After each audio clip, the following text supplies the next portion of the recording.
So I just watched a video that was released, I think, about 2 years ago by Fandom Musings. And I know I've talked about this before myself, but when you hear what other people have to say about it, and then you read what other people have to say, especially essays that they put out, maybe about 5, 6 years ago, 7 years ago, it's still kind of it's still kind of, I wouldn't say thrilling, but still kind of intriguing to hear what they have to say.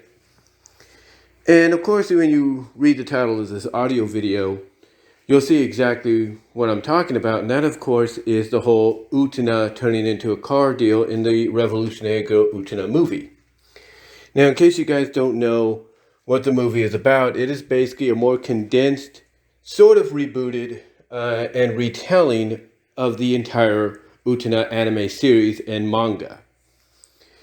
And even though the series and the manga kind of went in strange directions with the stories and the characters, a lot of people have said that nothing really compares to what you see in the movie. Because in the series and in the manga, the anime series and the manga, you have a lot of visual metaphors, with the characters in those stories showcased and seen, visually seen in different ways and such. And that's the noon whistle. I do apologize. But basically, you see these visual metaphors with the characters and all that in different situations for a lot of the stories, that they're a part of, whether it's the anime or the manga. But when it comes to the movie, though, basically, Fandom Musings basically said they kind of took that to the next level, and they kind of do.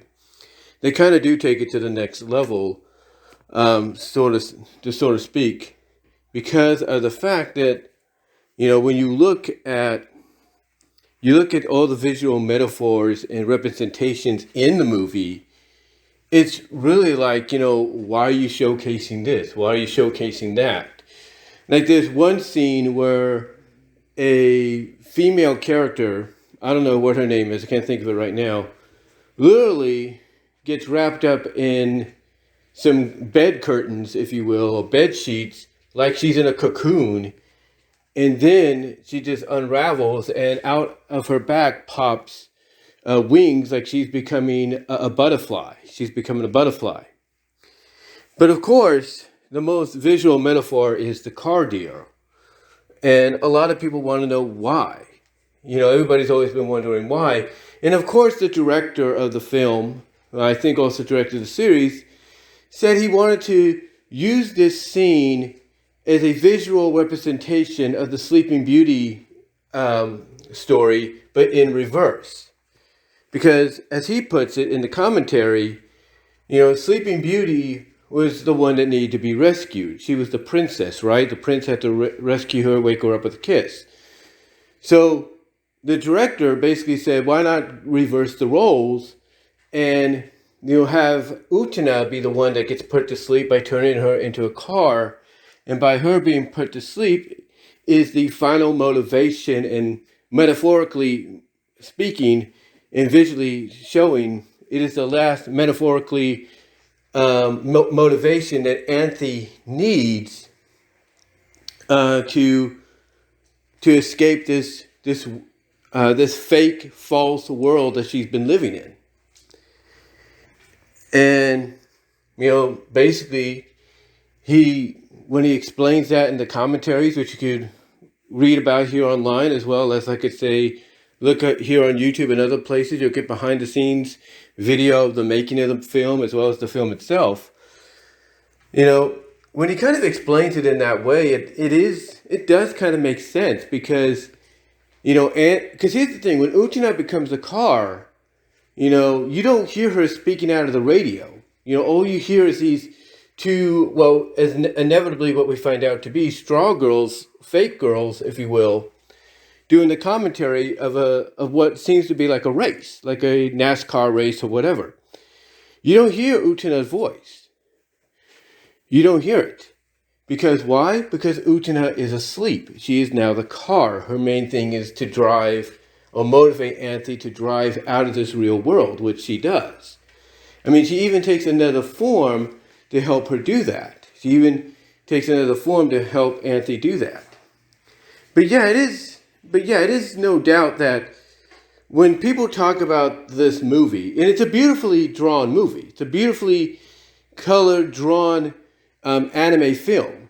It really is. You got to see that for yourself. But, but the thing is, when people talk about this film, again, they will talk about a lot of the weird visual metaphors that we see throughout. But they will always come back to the car thing because, let's say they're fans of the manga, they're fans of the anime series. Yes, both of those versions of Utena had strange visual representations in them. There's no doubt. But none of them really had anything to do with cars. I mean, they did at times, slightly, but not much. But here, it's like it just came out of nowhere. It just came out of nowhere for this whole car situation to be, to be this one last strange visual metaphor when it came to the story. It just came out of nowhere. But I think that's what makes the Revolutionary Girl Utena memorable.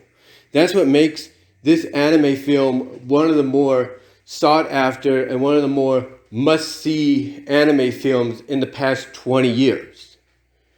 Because of the fact that you have that visual moment. You have that visual moment. Because when people talk about, animes like Utena, and they say that this is what the anime and the manga was about, and then they talk about the movie that is based on both of those, and they bring up something that, is part of the movie only and never been part of the other adaptations, it's going to get people intrigued. It's going to get them intrigued to read the manga, watch the animes, and then eventually watch the movie to see the similarities and, most importantly, the major difference. That's what it's going to do.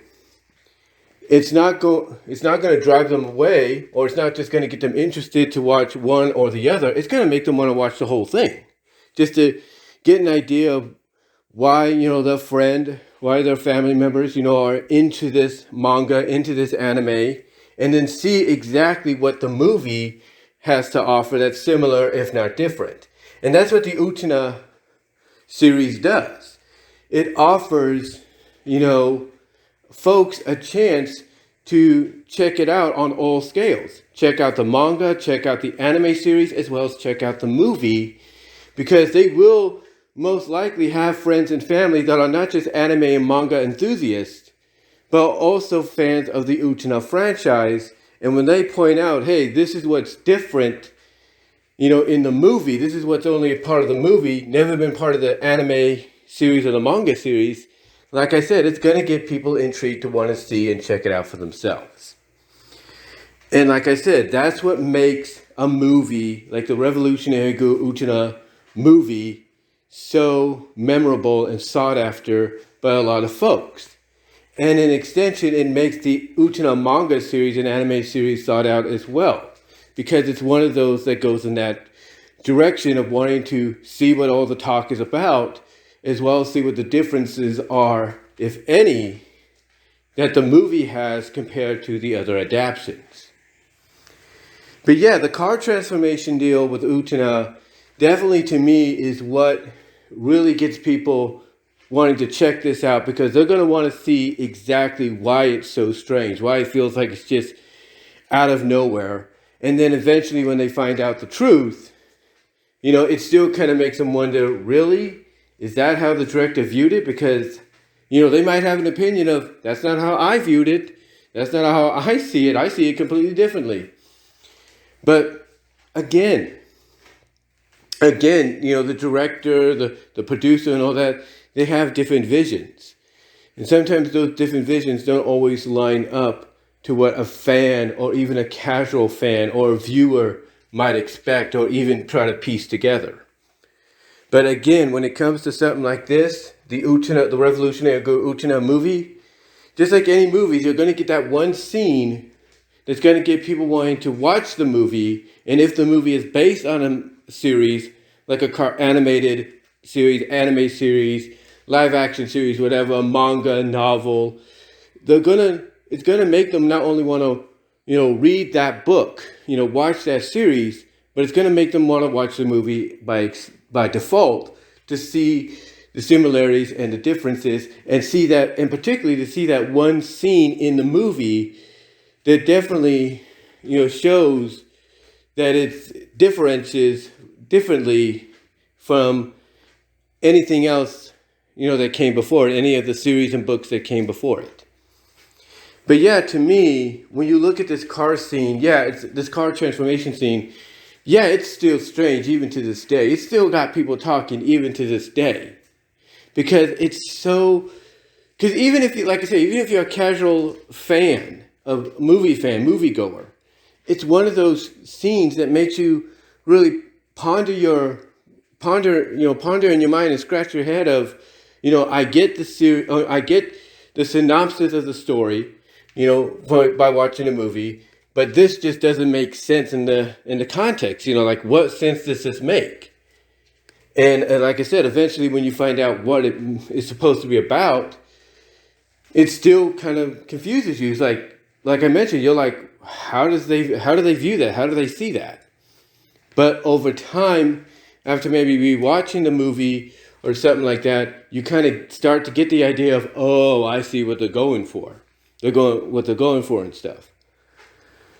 But yeah, that's what this whole car scene, this Utena turning into a car deal, what makes it so memorable, or helps make the movie so memorable. Not just for anime, manga enthusiasts to go back and watch, not just for casual moviegoers to probably check out because of all the talk of, oh, you should see this just came out of nowhere and stuff. It's just one of those moments that, it's just one of those moments that just makes something like the Revolutionary Girl Utena movie memorable, even if it's a good movie or it's not. Either it's beautifully animated or it's not. It's just one of those movies or one of those moments that makes a movie memorable. And it's always going to be that one moment that people remember all the time. Even if they forget about what the story's about, if somebody comes up to you and say, do you know about that movie where this one girl turns into a car thanks to a car wash, and her love interest has to drive her out of wherever they are to escape? And the first thing will come to people's mind title-wise will be the Utena movie. That'll be the first thing. Or whatever scene is like that. The first thing that comes to their mind is the title of the movie once you describe that one scene. And that's what the Revolutionary Girl Utena movie does. That's what it does. Even if nobody likes the story, whether people don't, find it makes sense and all that, but they still like the animation, the one moment that they're always going to remember, that they will go back to, is this moment. And that's the truth. But what do you guys think? What are your thoughts on the Utena car transformation scene in the Revolutionary Girl Utena movie? Do you think it made sense? In the long scheme of things, do you think it made sense? Or do you think it's one of those scenarios to where at the end of the day, you may have not cared about what the movie was about, you may have thought it was beautifully animated, but if there's one thing that sticks with you all the time, it makes you want to check the movie out again, or have somebody else check it out to see why you're talking about it a lot, is that scene. Let me know down below, as well as in the comments, if you will. A live chat during the premiere. Super chats, super stickers are open and would be appreciated. Also check me out at BW Roses 98 at Cash App and Brian-Warmer-2 at Venmo. Also check out my Teespring store. Also check me out at patreon.com/BW Roses and at BW Roses Discussions, all your favorite audio podcasts.